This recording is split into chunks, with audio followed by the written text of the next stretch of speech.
নমস্কার বন্ধুরা, আজকের বানাবো প্লেন ঘরোয়া পদ্ধতিতে পোলাও বানাবো। কড়াইতে একদম পোলাও বানাবো। তার জন্য আমি সাদা তেল দিয়ে দিয়েছি, আর দারচিনি, লবঙ্গ, তেজপাতা আর এলাচ দিয়ে দিলাম। আর তার সাথে আছে তোমার কাজু কিশমিশ আমি ভালো করে একটু ভেজে নিলাম। ভেজে নিয়ে মটরশুঁটিগুলো দিয়ে দিলাম, ভেজে নিলাম।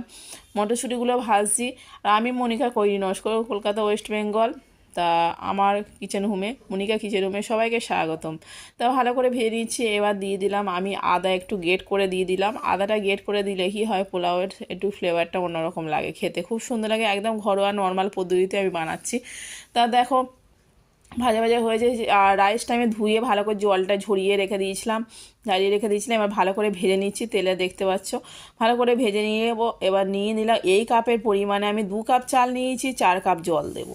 তা জলটা যেরকম, আর নুন স্বাদ মতো দিয়ে দিলাম, চিনি অ্যাড করে দিয়ে দিলাম। এবার আমি কালারের জন্যে আমি ফুড কালার ইউজ করব না, আমি কালারের মধ্যে জন্যে এখানে হলুদ গুঁড়ো ইউজ করছি।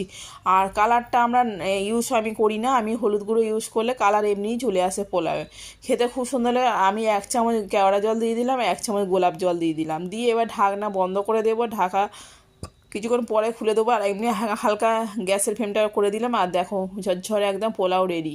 তা কেমন লাগলো জানিও বন্ধুরা। আর ভালো লাগলে একটা লাইক, কমেন্ট, শেয়ার করো। আর সাবস্ক্রাইব করতে ভুলো না কিন্তু বন্ধুরা, ঠিক আছে বন্ধুরা? কেমন লাগলো জানিও। আর চিকেন কষা তার সাথে আছে পোলাও, গরম গরম পোলাও আর চিকেন কষা। কেমন লাগলো জানিও। টাটা, সবাই ভালো থেকো, সুস্থ থেকো। আবার পরে কোনো একটা ভিডিও দেখা হচ্ছে। টাটা।